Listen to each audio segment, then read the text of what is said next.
নমস্কার বন্ধুরা, শুভ শারদীয়ার প্রীতি শুভেচ্ছা ও ভালোবাসা প্রত্যেককে। তো শুভ মহা অষ্টমী কাল, তারপরের দিন কিন্তু নবমী। তো সেই শুভ মহা নবমী স্পেশাল একটা ইলিশ মাছের রেসিপি আমি আজকে শেয়ার করব।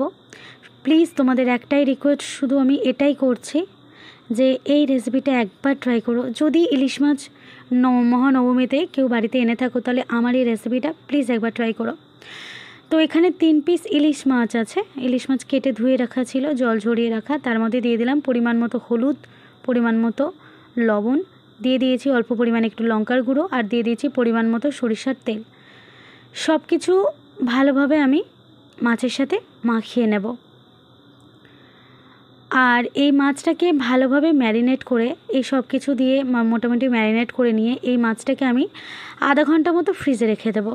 ঠিক আছে, তো সবার প্রথমে তোমরা এই কাজটা করে নেবে। তো চলো ফ্রিজে এটাকে রেখে দিচ্ছি। আর এদিকে দেখো, এখানে 4 টেবিল চামচ সর্ষে আছে, গোটা সর্ষে। এটা বেটে নেব, বেটে ছেঁকে নেব জলটা। এখানে 6টা কাজু বাদাম, 2 টেবিল চামচের মতো পোস্ত আছে, এটাও জল দিয়ে আলাদা করে বেটে নেব। ঠিক আছে, সর্ষেটা আলাদা বেটে ছেঁকে নিতে হবে, আর কাজু বাদাম আর পোস্তটা কিন্তু বেটে নিতে হবে। এদিকে দেখো, পরিমাণ মতো লঙ্কার গুঁড়ো, হলুদ গুঁড়ো, আর এখানে জিরার গুঁড়ো আছে। কতটা কি পরিমাণ আছে আমি প্রত্যেকবারের মতো কিন্তু ডেসক্রিপশানে দিয়ে দেবো, দরকার পড়ে সেখান থেকে একটু অসুবিধা হলে দেখে নিতে পারো। এবার আমি একটা প্যান বসিয়ে দিয়ে প্যানের মধ্যে দিয়ে দিলাম পরিমাণ মতো সরিষার তেল। তেলটা একটু বেশি পরিমাণে দিতে হবে। তেলটাকে খুব ভালোভাবে গরম করে নিতে হবে, তারপরে আঁচটাকে একটু কমিয়ে দিতে হবে। এইবার ওই গরম প্যানের মধ্যে এক এক করে ইলিশ মাছগুলোকে দিয়ে দিতে হবে। তো আমি কিন্তু একসাথে কিন্তু সব ইলিশ মাছগুলোই দিয়ে দেব। এমনটা নয় যে অল্প করে ভাজলাম আবার দিলাম, এরকম না। চেষ্টা করবে একসাথে সব মাছগুলো দিয়ে দেওয়ার। তো আমি ম্যারিনেট করে রাখা সমস্ত মাছগুলো দেখো আধা ঘন্টা পরে ভাজছি, আর এগুলোকে তেলের মধ্যে এক এক করে দিয়ে দিচ্ছি। মোটামুটি যতটুকু জায়গা আছে আর কি, সব জায়গাটা পুরো কভার করে মাছগুলোকে বিছিয়ে দিচ্ছি। এখানে আমি 3টে মাছের মেজারমেন্ট করে যতটা যা লাগবে আর কি, সেটা আমি লিখে দেবো ডেসক্রিপশানে। তোমরা পরিমাপ বুঝে অল্প হোক বেশি হোক মাছে সেভাবে দিয়ে দেবে।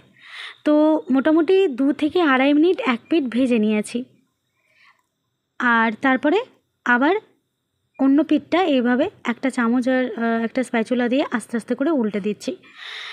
এটা কিন্তু আর উল্টানো যাবে না, মানে এই একবার এপিঠ ওপিঠ মোটামুটি একবার করে হালকা ভাজা হবে। আর হ্যাঁ, অবশ্যই কিন্তু মাছটাকে একটু হালকা ভাজতে হবে। তো সমস্ত মাছগুলোকে এইভাবে আমি উল্টে দিচ্ছি, আর এইভাবে কিন্তু আবারও কিন্তু আরও এক পিঠ কিন্তু সুন্দরভাবে হতে দেব। তো প্রায় আমি এখানে মিনিট 1.5 থেকে 2 মতো আমি আর এক পিঠ হতে দিয়েছি।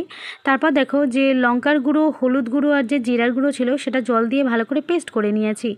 নিয়ে সেই জলটা মাছের ওপরে প্রথমে দিয়ে দিলাম, দিয়ে এই অবস্থায় 30 সেকেন্ড মতো একটু রান্না করে নেব। আর সব সময় একটু এরকম ঝাঁকিয়ে দেবে।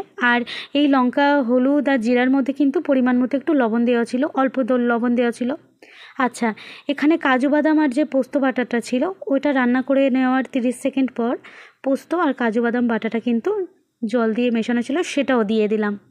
ওটারও মধ্যে একটু লবণ দেওয়া ছিল। আমি 3টে গ্রেভির মধ্যে কিন্তু অল্প অল্প করে লবণ অ্যাড করে রেখেছি। ঠিক আছে, তো এবার এটাকে খুব ভালোভাবে নাড়াচাড়া করে নিতে হবে আবারও।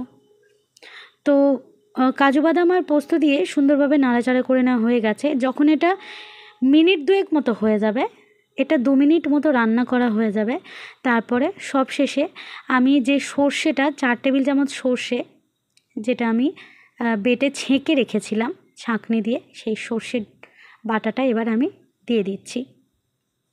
দিয়ে আবারও একটু সব কিছু নাড়াচাড়া করে নেব। আর এইবার আমি ঢাকা বন্ধ করে দেব। আর তার আগে এখানে দিয়ে দেবো কয়েকটা কাঁচা লঙ্কা। তো 4-5টা কাঁচা লঙ্কা মুখ চিরে নিয়েছি, সেই কাঁচা লঙ্কাটা আমি এখানে দিয়ে দিচ্ছি। আর এইবার কড়াইয়ের ঢাকা বন্ধ করে আরও 2 মিনিট মতো রান্না হতে দেব।